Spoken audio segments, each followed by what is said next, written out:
Test, test.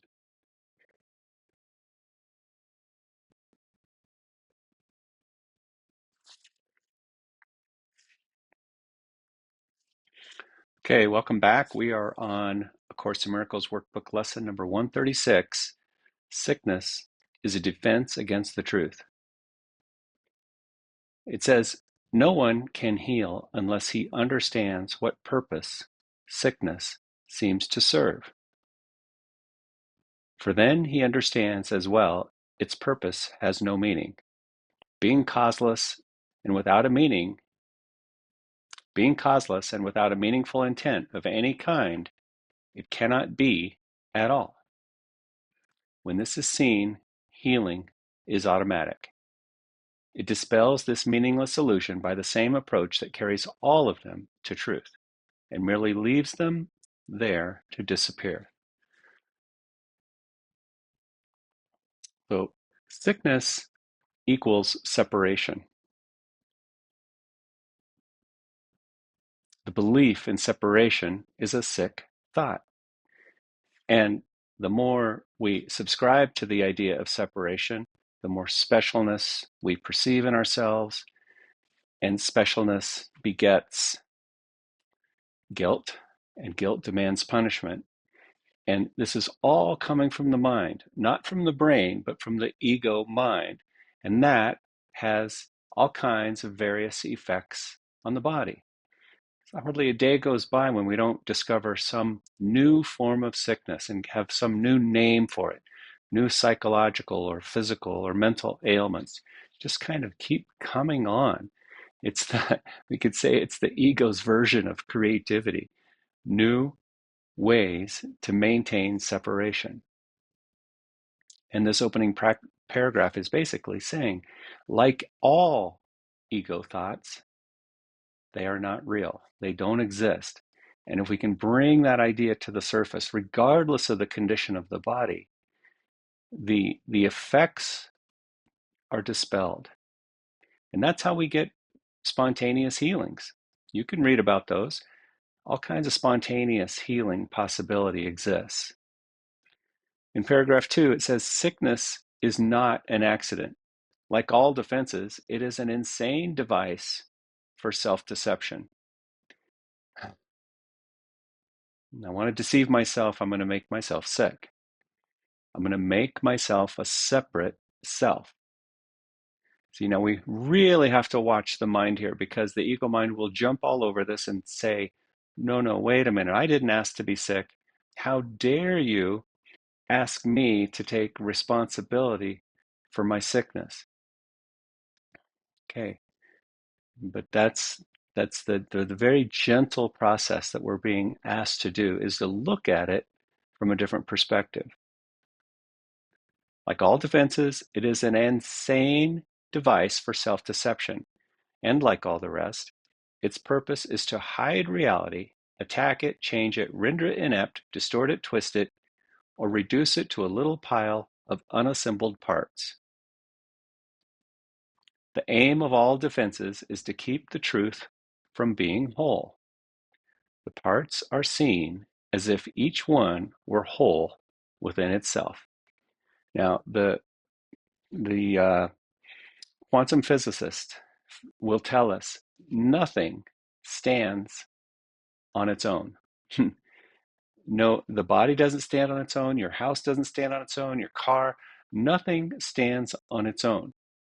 But the ego wants us to see these unassembled parts separate and individual and apart from everything else. It's the idea of separation scattered into time and space, manifested in form. But if you start looking at it through electron microscopes and you start looking at it close enough, everything is shared. Nothing stands on its own. Atoms are shared, electrons are shared, and when you get right down to it, there's nothing there. So it's the power of the mind that maintains separation and a false concept of self. It's quite honestly the arrogant quality of the mind that wants to make the body sick and separate.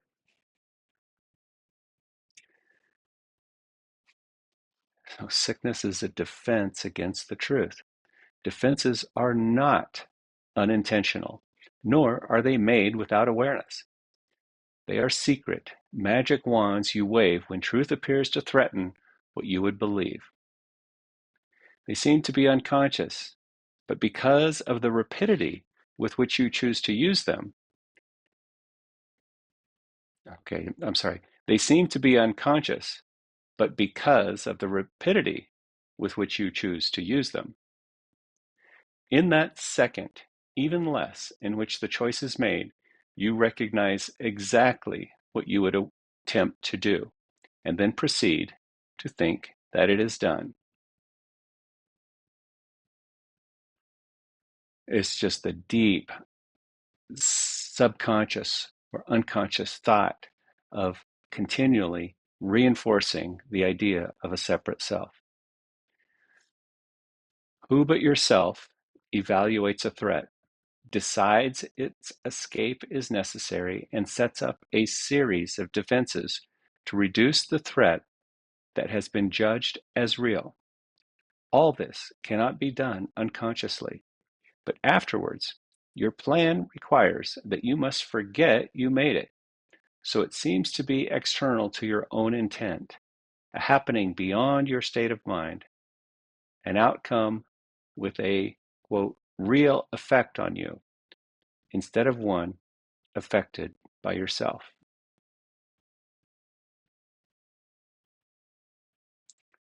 Who but yourself evaluates a threat, decides escape is necessary, and sets up a series of defenses to reduce the threat that has been judged as real?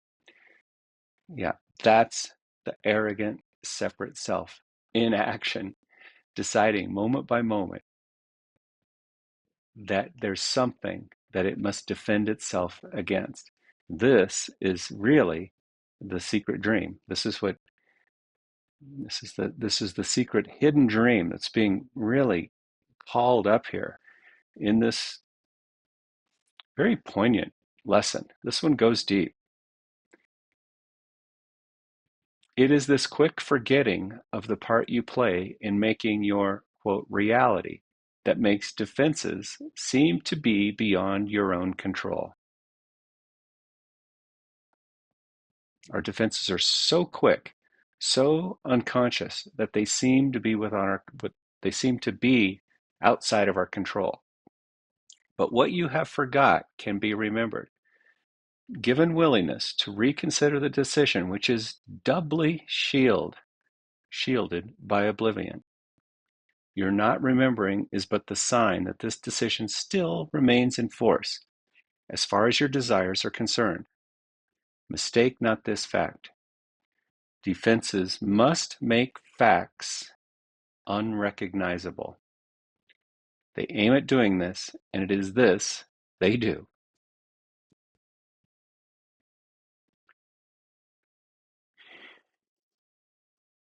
Defenses are just a cover to our reality. All defenses, all quick responses, a defense when somebody maybe pays you a compliment or says or gives you some constructive feedback or anything like that. We are so snap quick to lay judgment on it and defend ourselves. When if we just let everything be feedback, that's what we learn in the yoga. All sensation is feedback. We move into a shape, we listen to it, we let it take us inward, and we give time to the feedback to let it resolve, let the restriction be unwound. It's the same thing in our daily life. The things that push our buttons, the things that really are there to just bring us feedback, it's all part of the classroom. When we decide to participate in the classroom and let it be undone is up to us. The introduction tells us the destination is inevitable. You don't get to choose the curriculum. You only get to choose the time in which you take it, which means you only get to choose the time in which you will change your mind and have a gentle willingness to change your perspective about everything that seems to be aimed and coming at you. Every defense takes fragments of the whole.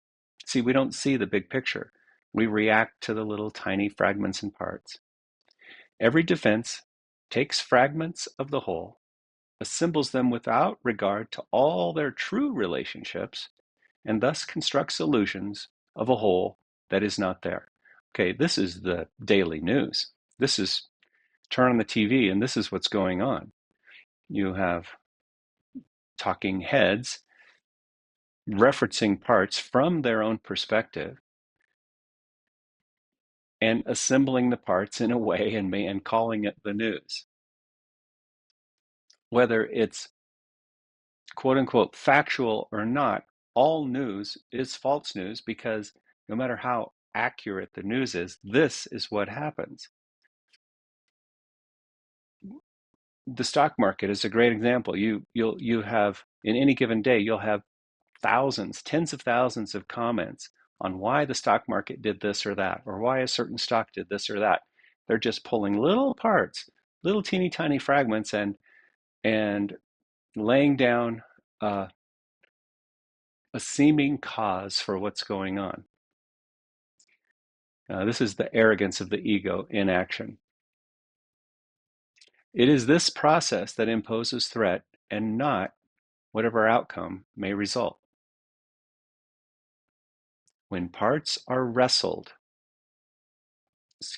when parts are wrested from the whole, when they're drawn from the whole and seen as separate and whole within themselves, they become symbols standing for attack upon the whole,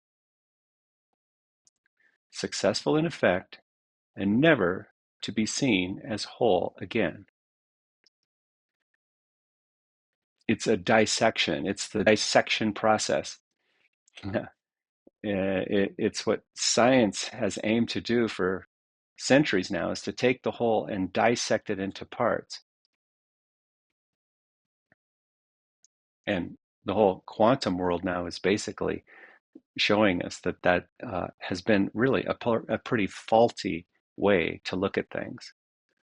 It's wonderful when science and a spiritual thought system begin to align. And yet you have forgotten that they stand but for your own decision of what should be real, to take the place of what is real. So we get caught up in the parts, we make them real, we make all the separated parts our reality, never considering the wholeness, the oneness behind it all. Paragraph 7. Sickness is a decision. Okay, that cuts to the chase. If sickness is a decision, now I must, somewhere deep, deep in my mind, I must have the power to decide otherwise. We could say separation is a decision. Okay, while I walk and talk in this two-legged form, somewhere deep in my mind, there must be a decision that says otherwise. I am whole. I am one. I am joined. I am not temporary. I'm not fragile. I'm loved. I am love. I grow my love by giving it. These are the thoughts of God. These are the thoughts that start to come through and bring health, inspire health. And health is always a state of mind first. Health is synonymous to peace, as sickness is synonymous to separation. I can't be separate and peaceful at the same time. I can't maintain a sense of separate self and find a feeling of wholeness. And so we lay all the push and the struggles and the arrogance aside, welcome true humility, and join in the wholeness and the oneness that we are. Okay, so sickness is a decision. It is not a thing that happens to you quite unsought, which makes you weak and brings you suffering. Sickness seems to come from the outside. It is a choice you make, a plan you lay, when for an instant truth arises in your own deluded mind, and all your world appears to totter and prepare to fall. Now are you sick, that truth may go away and threaten your establishments no more. Sickness is a defense against the truth. It's outer causes. The moment my mind slips into victimization, I'm a victim of the world. The ego would say, I'm a victim of God. God, look what God has done here. Well, in truth, God knows nothing of this world, this dream world we made. But yet the ego wants us to blame something other than itself, which is a made-up false God. And then we become afraid of this made-up God because it must want vengeance. Look at the world. And and so the moment we fall into that kind of thinking, we become victim of something seemingly outside of ourselves, and sickness is the result. Paragraph 8. How do you think that sickness can succeed in shielding you from truth? Because it proves the body is not separate from you, and so you must be separate from the truth. You suffer pain because the body does, and in this pain are you made one with it. So this is where we really, really start to identify with our pain. My friend Jean would often say, who would I be without my pain? There's a very good question. Who would I be without my sickness? Who would I be without my faults and arrogant and victimizing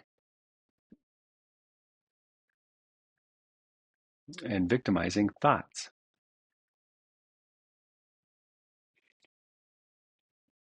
Okay, I'm going to start the paragraph over. How do you think that sickness can succeed in shielding you from truth? Because it proves the body is not separate from you, and so you must be separate from the truth. You suffer pain because the body does, and in this pain are you made one with it. Thus is your true identity, quote unquote, preserved. I am my pain, and the strange, haunting thought that you might be something beyond this little pile of dust, silence and stilled. That's true hope, by the way. That little thought, that little haunting thought that I might be something more than a body, which Spirit is saying is equating to a little tiny pile of dust. So this is how the idea of sickness and separation quench the thought that joins and unites and heals.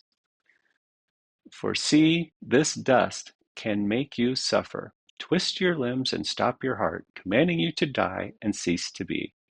And here's the whole false idea of sickness and death, that we believe when the body dies, seemingly dies, life is over. Like Ken Wapnick would often say, how can there be death in form when there is no birth? There's only this moment. There's only this moment that has the idea, the false idea of a future bodily death. And there's only this moment that has a false idea of a previous bodily birth. There is no past and there is no future. There's only the idea of it and the belief in it that keeps it going. And when we really drop into the power of now, we drop into the healing present moment, we start to become so grateful. There is no past and there is no future. There's only now. And when we drop into the nowness, that's where the guidance comes from. That's where peace comes from. That's where health comes from. Thus is the body stronger than truth. So here it goes, just deepening into the ego mindset. Thus, in sickness, is the body stronger than truth, which asks you live, but cannot overcome your choice to die. Like, okay, sickness and death is inevitable. Nope, not true. And so the body is more powerful than everlasting lasting life, heaven more frail than hell, and God's design for the salvation of his Son opposed by a decision stronger than his will. His Son is dust, the Father, God, incomplete, and chaos sits in triumph on his throne. Okay, that's the the picture painted in words of hell. And it's the picture that Spirit is asking us to take a good look at. It's in our looking at what is false are we able to make the shift to recognize what is true. That's why we have to look at this. It's what makes this such a potent spiritual practice. Okay, this is a long one. Such is your planning for your own defense. That whole previous paragraph was a planning for our own defense. And you believe that heaven quails before such mad attacks as these, with God made blind by your illusions, truth turned into lies, and all the universe made slave to laws which your defenses would impose on it. Yet who believes illusions but the one who made them up? The separate self that made them up is the one who believes them. Who else can see them and react to them as if they were the truth? The one who made them up. Paragraph 11. God knows not of your plans to change his will. Okay, that's pretty funny. God knows not of your sickness. God knows not of our arrogant desire to separate. God only knows love, and so love waits. Like forgiveness, looks, waits, and judges not. Perfect love is waiting with open arms. We just have to choose against the nonsense that hides it. God knows not of your plans to change his will. The universe remains unheeding of the laws by which you thought to govern it. And heaven has not bowed to hell, impossible, nor life to death. If heaven has not bowed to hell, and if heaven has not bowed to death, then there must be another way. There must be a better way than giving this body all the credit. You can but choose to think you die, or suffer sickness, or distort the truth in any way. What is created is apart from all of this. Defenses are plans to defeat what cannot be attacked. We cannot attack the truth. We can defend ourselves from it, though, and that's what makes a nightmare. It's what makes the world a hell realm. What is unalterable cannot change. Heaven and God's truth cannot change. And what is wholly sinless cannot sin. Such is the simple truth. It does not make appeal to might or triumph. It does not command obedience, nor seek to prove how pitiful and futile your attempts to plan defenses that would alter it. Truth merely wants to give you happiness, for such its purpose is. Perhaps it sighs a little when you throw away its gifts, and yet it knows with perfect certainty that what God wills for you must be received. Now, the Holy Spirit, just like God, could never sigh. In fact, in the text, it tells us that a sigh or a big ah is just the ego voicing its arrogance. In that moment, it's a decision for separation that, as subtle as it might be, I'm a victim of the situation around me. Now, Spirit and God cannot and would not sigh like that. But this is a very beautiful poetic paragraph here, and it's a way of letting us know that Love wants us back. Love wants us to experience its wholeness. It is this fact that demonstrates that time is an illusion. For time lets you think what God has given you is not the truth right now, as it must be. The thoughts of God are quite apart from time, for time is but another meaningless defense you made against the truth. Yet what He wills is here, and you remain as He created you. Truth has a power far beyond defense, for no illusions can remain where truth has been allowed to enter. And it comes to any mind that would lay down its arms and cease to play with folly. It's all much ado about nothing. It is found at any time, today, if you will choose to practice giving welcome to the truth. That's it. We recognize what is false and gently lay it aside. To choose what is false takes so much work. It's so straining. It's the source of all stress. This peace is found any time today if you will choose to practice giving welcome to the truth. This is our aim today, and we will give a quarter of an hour twice to ask the truth to come to us and set us free. Okay. And truth will come, for it has never been apart from us. It merely waits for just this invitation which we give today.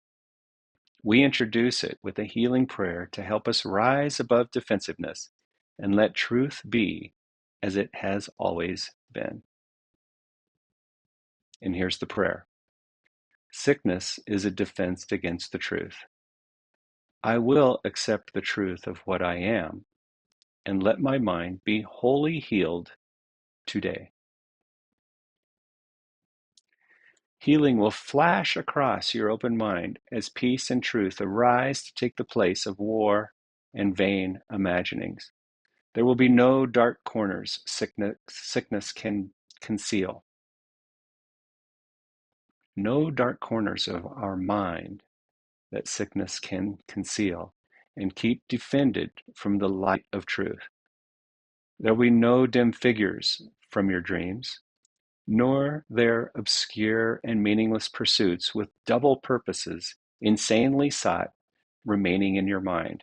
See, Jesus knows us really well. We have to call all these hidden figures, all these shadows, all of it needs to come up. In the end, we must question all of our beliefs and values. It will be healed of all the sickly wishes that it tries to authorize the body to obey. So it's speaking to the mind. And that's where all healing occurs. We are here to heal the mind.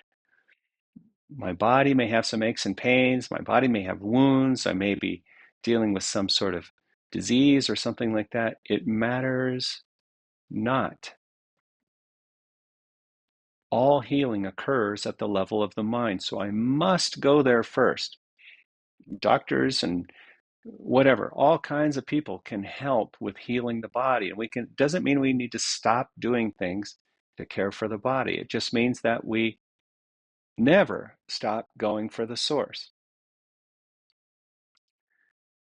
17. Now is the body healed because the source of sickness has been opened to relief. And you will recognize you practice well by this. The body should not feel at all. If you have been successful, there will be no sense of feeling ill or feeling well, of pain or pleasure. And the body is a wholly neutral thing. No response at all is in the mind to what the body does. Its usefulness remains and nothing more. And what is the usefulness of the body but being a helpful vehicle? The body is nothing more than a vehicle to help us access the healed mind. Perhaps you do not realize that this removes the limits you had placed upon the body by the purposes you gave to it. So as these purposes that we gave the body are laid aside, the strength the body has will always be enough to serve all truly helpful purposes. And there you go. You may be, uh, we may find ourselves in the hospital, maybe even with days or weeks to live. The body's frail, but here, we must trust this.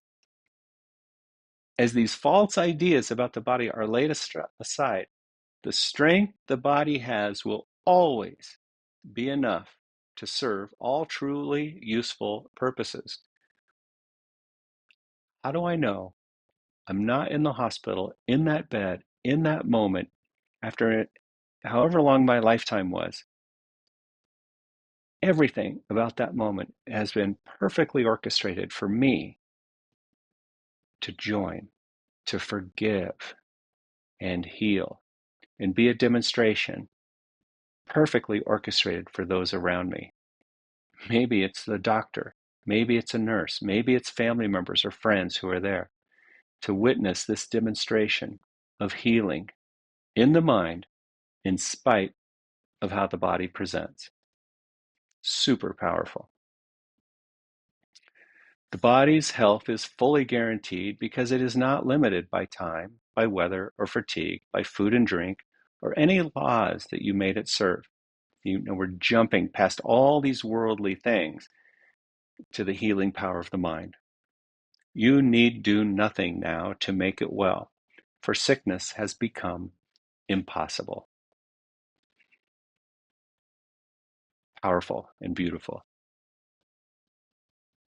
Now, the yoga, the practice is in unwinding all the beliefs, all the defenses against that statement. We need to lay our defenses down against this statement. You need do nothing now to make it well, for sickness has become impossible. Now, that is a state of mind. Yet this protection needs to be preserved by careful watching, not protecting the body, but by protecting this, by protecting the healed mind against the attack of the ego. That's the only protection we have control over. The truth needs no protection because it is. But because we vacillate between unreality and reality, we must take this position of, instead of defending our weakness, we must protect our strength, our wholeness, our truth.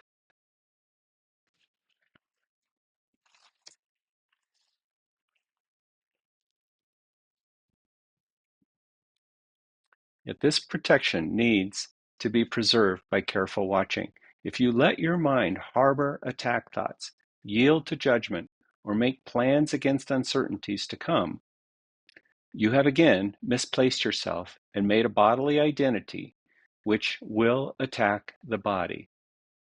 For the mind is sick. The mind is sick that believes in separation. The mind is sick that it believes something is out to get it. And all that is projected onto the body and ultimately into time and space.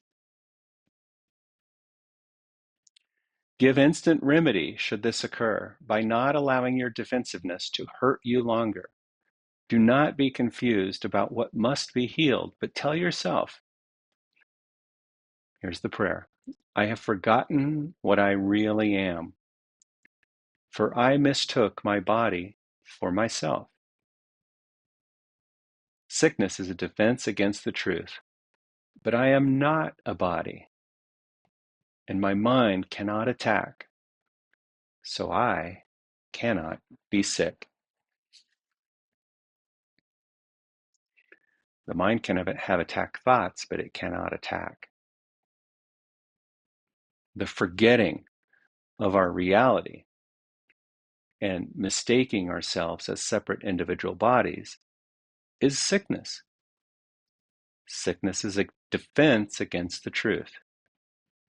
I am not a body. I am free, for I am still as God created me. That is the Word of God. Want to know what the Word of God is? I am not a body. I am free. And my mind cannot attack. My mind cannot attack, but my body makes me believe that it can. It's the ultimate form of projection. And because my mind cannot attack, I cannot be sick. I cannot be separate. All right, we get up, we close the computer, we get up, we walk away on our legs, we get about on our day, and we practice still. I am not a brute. I am not a body. I am free, for I am still as God created me.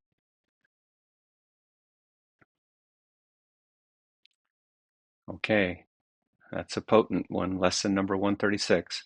Sickness is a defense against the truth. Thank you for joining me.